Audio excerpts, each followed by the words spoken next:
Tja, herzlich willkommen, liebe Freunde, bei unserem neuen YouTube-Video. Heute hier im Norden von Hamburg mit einem ganz besonderen englischen Fahrzeug. Das ist ein Lagonda 12-Zylinder von 1938, eigentlich das Königsstück oder die Königsarbeit von W.O. Bentley. Der hat dann 1931 die Firma Bentley verloren an Rolls-Royce. Und der Herr dann seinerzeit 1935 kam dann auch Lagonda in Schwierigkeiten und der hat dann W.O. Bentley engagiert und W.O. Bentley hatte immer ein Luxusgefährt im Kopf, gesagt hat, ich möchte das beste Auto der Welt bauen und das mit einer 12-Zylinder-Maschine, hat ihn dann zum technischen Leiter gemacht und dabei rausgekommen ist dieser wunderschöne Lagonda. Und was wir hier haben, das ist eine wirkliche Ausnahme. Viele Lagondas sind kaputt gegangen, die mussten dann voll restauriert werden. Das Auto hier ist zwar mal in den 70er Jahren restauriert worden, aber ist dann Stück für Stück, also wie ein älterer, feiner Herr, der immer mal wieder zum Doktor muss, da muss da was gemacht werden, da muss was an Zähnen gemacht werden, dann klappt die Hüfte nicht mehr. So ungefähr müsst ihr euch das vorstellen. Der Wagen ist immer teilrestauriert und repariert worden. Und das Tolle ist, dank des Lagonda Clubs weiß man seit 1938 erstens, wem das Auto immer gehört hat und zweitens, was alles an dem Wagen gemacht wurde. Es ist wirklich jeder Besitzer dokumentiert worden. Das Auto war in den 70er Jahren sogar in Rhodesien. Dann hat es da große Umrum gegeben, da ist sogar ein Eigentümer umgekommen nachher. Dann hat die Familie das Auto wieder nach England geholt. Also der Wagen war dort auch immer. Und was man hier sieht, im Detail ein wunderschöner, originaler, fantastischer Lagonda. Der, also nicht nur, schaut euch mal diese irre Form an. Hat übrigens eine 4,5 Liter Maschine. Ist dunkelgrün und hat cognacfarbenes Leder, ist 160 Stundenkilometer schnell gewesen. Und das Irre, man konnte mit einem Gang von 0 bis 110 Meilen fahren. Also wenn man ganz schaltvoll war, der Wagen hat so viel Drehmoment, der ist so toll angelegt worden, dass ihr damit überhaupt gar nicht schalten müsst. Also technisch wäre das möglich, fährt sich natürlich sportlicher, wenn man schaltet damit. Aber das ist ein Auto, was so tolle Details hat. Das werden wir uns jetzt gleich mal zeigen, euch jetzt gleich mal zeigen. Und wir fahren auch gleich mal damit. Wiegt ungefähr 1,8 Tonnen, hat eine 12-Zylinder V-Maschine, ja, und ist ein einmaliges Sonderstück.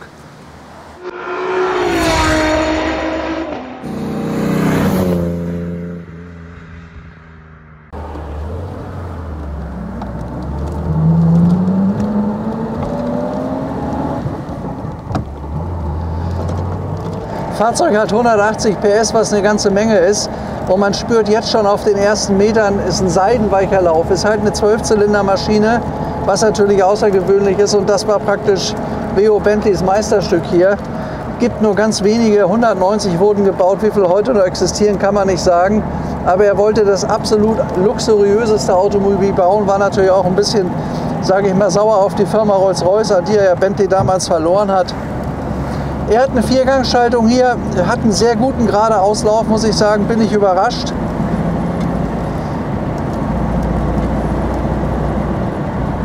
Ja, Maschine läuft toll. Also das Tolle ist, wir haben eine Dokumentation, da kann ich euch gleich mal was zu sagen, was alles bisher gemacht wurde an dem Auto. Er ist sein Leben lang in Pflege gewesen und alle Besitzer, ich glaube das waren 6 oder 7 Voreigentümer, die alle dokumentiert sind, haben sich immer um ihr Schätzchen gekümmert und haben immer geschaut, dass wirklich alles im Detail richtig und original restauriert und repariert wurde. Das heißt also, der technische Zustand heute, der ist nicht nur dokumentiert, sondern man spürt beim Fahren, dass er auch ein gutes Auto ist. Aber er ist halt nicht so ein Wagen, es gibt immer wieder Autos, die glänzen dann in jeder Ecke, die könnte dann Pebble Beach stehen oder so.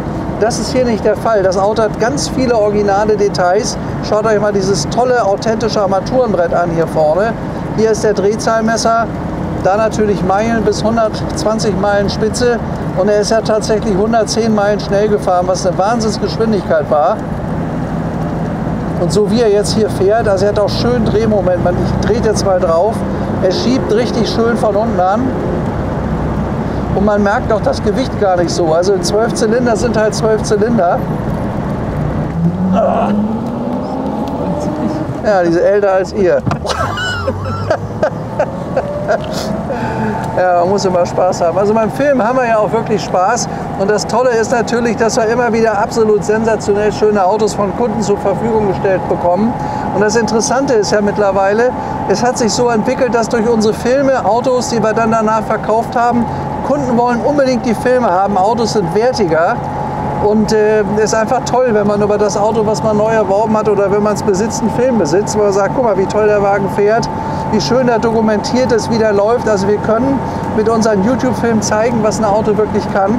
Und interessant ist dabei noch, dass eine ganze Menge Leute, wenn die erst mal sehen, wie sowas funktioniert, welche tolle Qualität, guckt euch immer die Scheibenrahmen oder die Fenster an, wie erstklassig sowas gearbeitet ist, wie toll es ist, so einen alten Wagen zu besitzen und was es für eine Freude macht, damit auch rumzufahren. Und es gibt ganz viele Leute auf der Welt, die wussten das bisher gar nicht. Und wir haben also durch YouTube eine ganze Menge neue Kunden auch gewinnen können, die bisher mit Oldtimern noch gar nichts zu tun hatten. Ja, und die einfach begeistert heute Besitzer sind und die auch weitere Autos kaufen. Und das führt dazu, dass der Markt auch wirklich immer weiter stabil bleibt.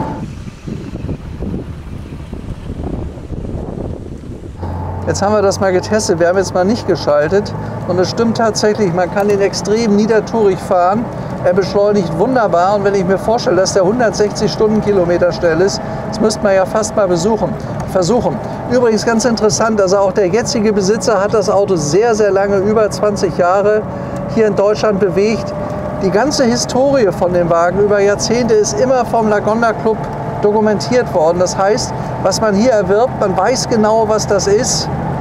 Und man hat halt ein Auto, wo es nur ganz wenige von gibt. Die Marke Lagonda sollte ja schon mehrfach wieder ins Leben gerufen worden, weil es einen besonderen Klang hat.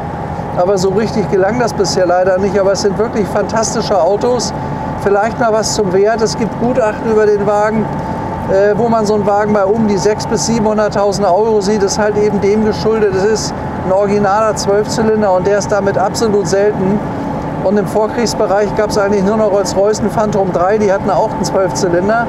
Eine Maschine, die damals ja auch für den Flugzeugbau verwendet wurde, die aber so einige Probleme machte. Und wenn eine Lagonda-Maschine gut im Schuss ist, und das ist sie hier, ist das wirklich ein fantastisches Auto. Also ich merke, wie man ihn fahren kann. Übrigens hat er Matching Numbers, das sollte vielleicht mal erwähnt werden, auch was das Getriebe angeht. Das ist alles vorhanden bei dem Wagen. Und hat einfach damit zu tun, dass dieser alte Herr hier immer in ganz liebevollen Händen war und wo jeder seiner Besitzer sich wirklich absolut darum gekümmert hat, dass es ihm gut ging und dass alles so gemacht wurde, authentisch und original, wie es gehört. Naja, also eins steht mal fest, Servolenkung oder eine Lenkhilfe wäre nicht schlecht, aber solange man geradeaus fährt, läuft er wunderbar. Also ist ein Auto für Langstrecke. Hinten ist auch genug Platz in dem Wagen, obwohl es nur ein Zweitürer ist. Könnt ihr mal sehen. Früher hat er rote Ledersitze gehabt. Das ist dann in den 70er Jahren geändert worden in hellbraun, was ich sehr schön finde. Und die Außenfarbe war mal schwarz. Aber ob das die Auslieferungsfarbe war, das weiß ich nicht. Der Wagen ist in Rhodesien restauriert worden. Dann in den 70er Jahren war er dort. Und dann musste das Auto, da war ja auch schon 35 Jahre alt, eben mal komplett renoviert worden. Das gehörte damals alles zu England. Naja gut, und da gab es dann halt Aufstände und danach ist der Wagen in den 80er Jahren rübergekommen. Und in der Zeit hat man dann das Auto in dunkelgrün Cognac geändert. Das war vorher, wie gesagt, schwarz-rot.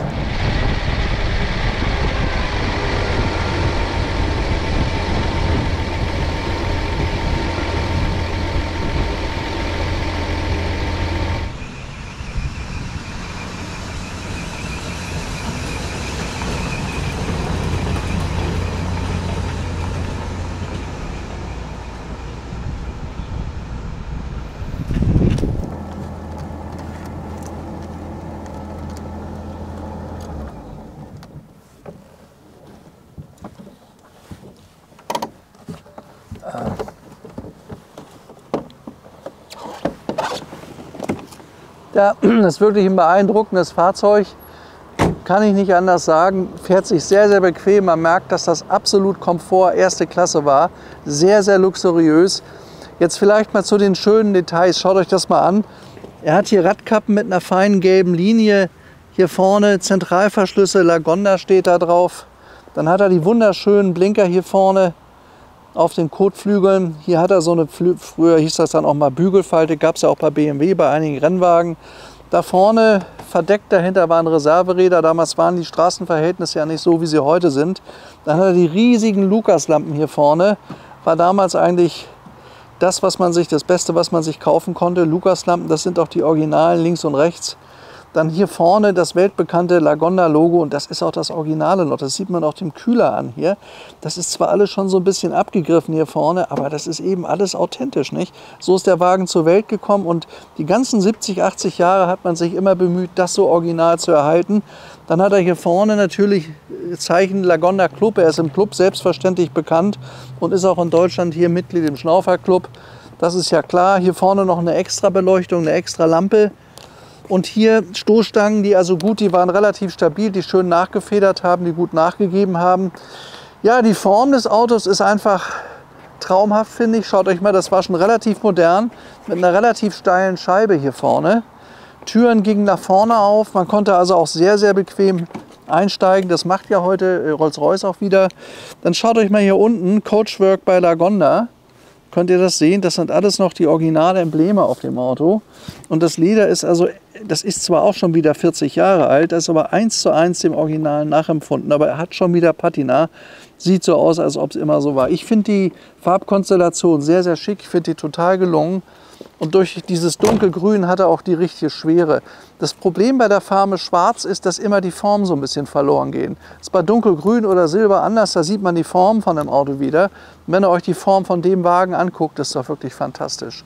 Hinten hat er die Sturmstangen, die sind dafür da, das Verdeck zu spannen. Runter, dann kann man ihn aufklappen und wenn man die hochziehen, ist das Verdeck dann gespannt. Und er hat 2 Tanks hinten, insgesamt fast 100 Liter. Die sind hier vorne, einmal da und dann auf der linken Seite. Und einen relativ großen Kofferraum. Schaut mal hier, da ist die Persenning hinten drin. Ich meine, er sieht natürlich größer aus, als er eigentlich in Wirklichkeit ist. Aber reisen konnte man und man hatte hinten ja eine vernünftige Bank, wo es auch gut Platz gab. Der Wagen hat übrigens einen FIFA-Pass. Und hat ein ganz tolles, detailliertes Gutachten von 2020, wo genau festgehalten ist, um was für ein edles Gefährt es sich da handelt. Da wird auch der Wert festgestellt. Und wie gesagt, solche Autos, die werden heute gehandelt zwischen 600.000 und 750.000 Euro, je nachdem.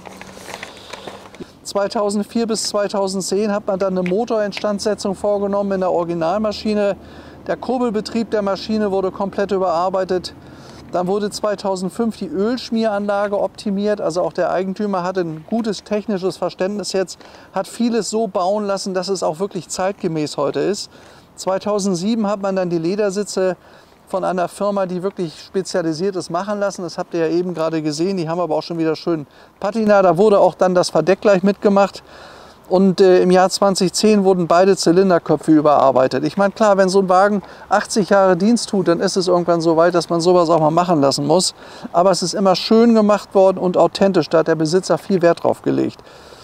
Ja, und also vielleicht noch mal was zur Geschichte. Also jeder Besitzer des Wagens ist vom Tag der Erstauslieferung in UK, United Kingdom, bekannt.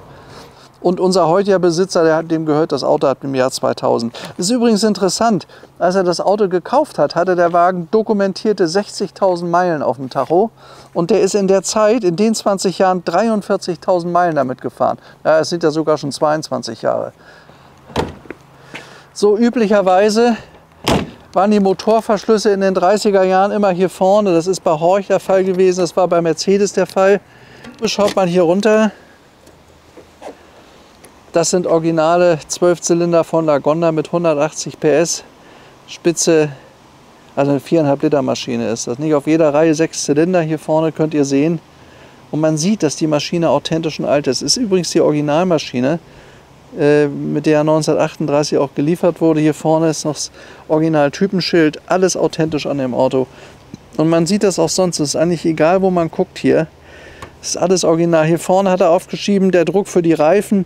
Man sieht dem ganzen Auto an, dass das Auto wirklich Autosein gelebt hat. Das ist nicht für irgendwelche Shows in Pebble Beach oder so gebaut worden. Der Wagen ist Zeit seines Lebens bewegt und gepflegt worden. Und das ist ganz, ganz selten sowas. Also das ist für mich ein richtiger Klassiker hier. Man riecht das auch, man merkt das. Diese ganzen blitzblank neuen Autos, die tipptopp sind, die mögen sehr, sehr schön aussehen. Aber das ist halt eben nicht das, was ein Oldtimer ausmacht. Das ist ein richtiger Klassiker, der in Würde alt geworden ist. Finde ich total schön. Also man kann das Auto einatmen, man spürt das einfach. Auch die Lampen, das ist übrigens interessant, das sind ja die originalen Lucas-Lampen. Ich sehe gerade, der ist schon mal verchromt worden. Hier hinten, das ist nicht ganz hundertprozentig gemacht worden, aber es sind halt die alten Lampen. Man hat es halt repariert, nicht?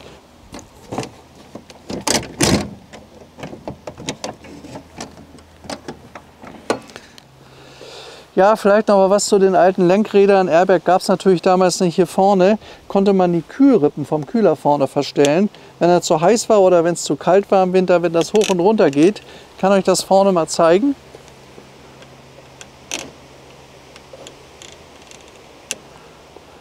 Ja, hier vorne hat er diese wunderschönen großen Ausstellfenster und hier die Kurbeln. Achtet mal bitte, mit welcher Geschwindigkeit die Scheiben runtergehen. Das ist eine Umdrehung und die Scheibe ist unten. Finde ich gar nicht mal schlecht, geht nämlich ganz schnell und ist sofort oben. Ja, toll gemacht, schönes Detail. Ja, also mal noch ein bisschen was zur Dokumentenlage. Mensch, es passt eigentlich alles zum Auto hier. Also es gibt hier wirklich ein richtig tolles Gutachten, was 1 Zentimeter dick ist, wo alles erklärt ist, alles voll dokumentiert ist. Das ist auch relativ neu und das ist ein Spezialist gewesen. Hier könnt ihr übrigens das Auto mal offen sehen. Wir haben ihn heute nicht aufgemacht wegen des Wetters, weil hier kann es im nächsten Moment regnen, da steckt man nicht so genau drin. Aber es ist wirklich alles da und belegt den außerordentlichen Zustand des Autos. Man muss wirklich sagen, außerordentlich, weil außerordentlich... So, jetzt muss ich mir meine Handschuhe ausziehen. Jetzt kann ich die Sachen nicht blättern. Also außerordentlich ist der Wagen wirklich. Schaut mal hier, da hat der Eigentümer alles zusammengetragen und das ist halt eben alles noch authentisch von der Zeit. Schaut mal hier, Lagonda 12-Zylinder Instruction Book. Das ist die Erklärung, wie der Wagen funktioniert. Ich mache das mal auf. Weinrotes, altes, englisches Büchlein. Schaut mal hier, Lagonda, die 12-Zylinder-Maschine. Instruction Book, also das ist mit viel Liebe gemacht und das ist halt eben alles noch authentisch vorhanden. Und genauso wie die gesamte Dokumentenlage ist, ist auch das Fahrzeug. So, also sowas sieht man ja auch wirklich sehr, sehr selten. So hat das mal ausgesehen. Ja, finde ich total toll. Dann haben wir hier auch von Lagonda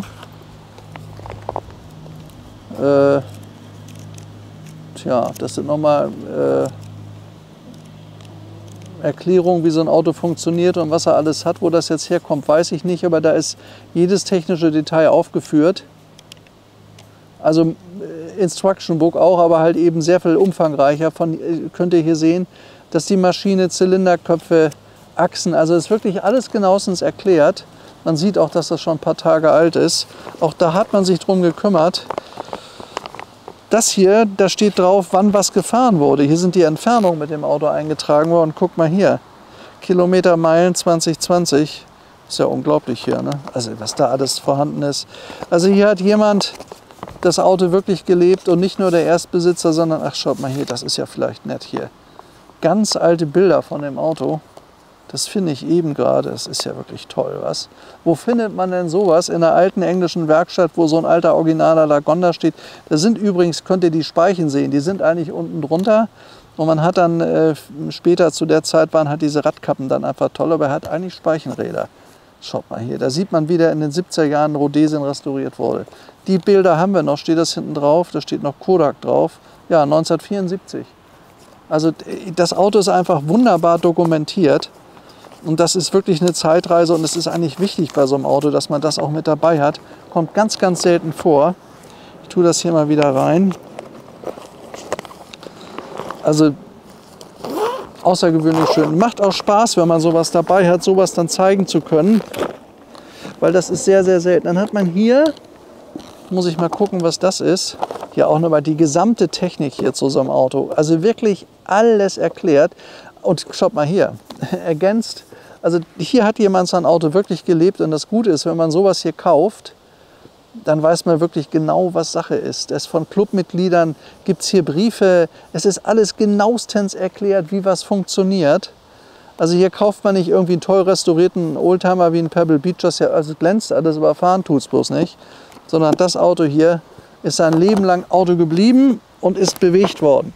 So, hier ist die komplette Historie. Lagonda V12 Drophead Coupé DHC. Hier ist auch nochmal, aus allen Zeiten sind hier Rechnungen und Belege dabei. 1996 Aston Service, von wann ist das denn? Dorset. 1981. Also es ist hier, Das gesamte Leben ab 1938 dokumentiert, die Rechnung 1972. 1972, also das ist ja wirklich toll, nicht? Wenn man das sieht. Hier 1963, das wird immer älter, Wahnsinn. Da gibt es dann Briefe hier 1968, 1970, 1970, also ich meine, das finde ich schon toll. Also fantastisch. Ja, das Auto steht in Hamburg bei uns in unserem neuen Betrieb, direkt am Hamburger Flughafen. Die Kollegen freuen sich auf euren Besuch. Also das hier ist wirklich was ganz Außergewöhnliches und gehört wirklich in eine Sammlung. Man kann nur hoffen, dass das Auto jemand kauft, der ihn genauso toll weiter pflegt und wie seinen Augapfel betrachtet und darauf achtet, dass das so weiter fortgeführt wird, weil das ist wirklich einmalig. Das gibt es ganz, ganz selten. Also wenn ich 100 Autos habe, da ist bei 2 Autos ist das so, wenn überhaupt. Ja, das war unser toller, originaler 12-Zylinder Lagonda, was ganz selten ist. 190 sind davon nur gebaut worden. Heute ein Film aus Hamburg, hat mir hier sehr viel Spaß gemacht. Wir hatten gehofft, die Sonne kommt ein bisschen durch, aber leider nicht, wie das in Hamburg manchmal ist. Ein bisschen Nebel von der Nordsee. Ja, unser nächster Film wieder in Bayern. Ihr wisst ja, ich bin da und dort. Bis dahin verabschiede ich mich, bleibt mir treu und ich tue das mit den Filmen immer so gut es möglich ist. Euer Stefan Luftschütz, bis bald.